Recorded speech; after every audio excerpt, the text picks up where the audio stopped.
Hello Dabholkar साहेब. ओ Mrs देव या ना या. थोडं बोलायचं होतं. अरे मग मला बोलवून घ्यायचं ना, केबिन मध्ये मी आलो असतो, तुम्ही कशाला इथपर्यंत आलात? अहो काय कशाला या फॉर्मॅलिटीज.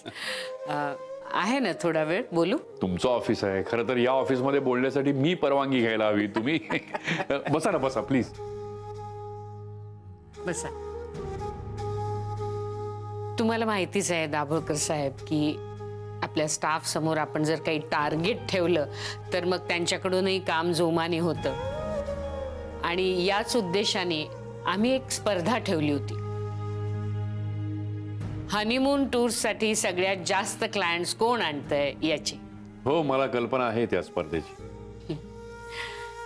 तर देव टूर्सची सगळी हनीमून पॅकेजेस फुल झाली आणि सगळ्यात जास्त क्लायंट्स ज्यांनी आणले त्याला आम्ही स्टार ऑफ द सीझन म्हणून डिक्लेअर केलं.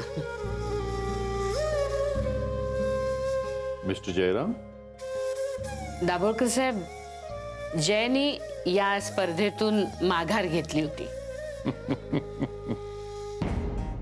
मे बी त्यांना कल्पना असावी की त्यांच्यासाठी हे सगळं करणं इम्पॉसिबल आहे. नाही दाभोळकर साहेब, त्याच्यासाठी हे नक्कीच पॉसिबल होतं. पण त्याच्यावर एक मोठी जबाबदारी होती. आमचे सगळे जुने क्लायंट्स पुन्हा देव टूर्सकडे आणण्याची, आणि ती त्यांनी उत्तम प्रकारे पार पाडली. तसंच तुमच्यासाठी एवढ्या मोठ्या टूरचं प्लॅनिंग करायचं होतं त्याला, आणि या गोष्टींना त्याने प्रायोरिटी दिली म्हणून त्याने स्पर्धेतनं माघार घेतली. तर तुम्हाला सांगायचं हे होतं की स्टार ऑफ द सीझन झाली आहे रजनी. ओ येस,